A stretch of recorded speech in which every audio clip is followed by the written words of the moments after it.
C Joseph Vijay எனும் நான்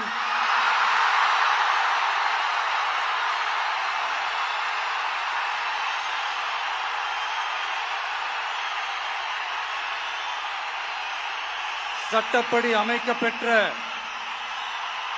இந்திய அரசியல் அமைப்பின்பால் உண்மையான நம்பிக்கையும் மாறா பற்றும் கொண்டிருப்பேன் என்றும் இந்திய நாட்டின் ஒப்பில்லாத முழு முதல் ஆட்சியையும் ஒருமையையும் நிலை நிறுத்துவேன் என்றும்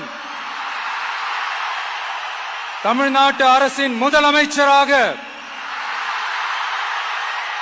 உண்மையாகவும் உளச்சான்றின்படியும்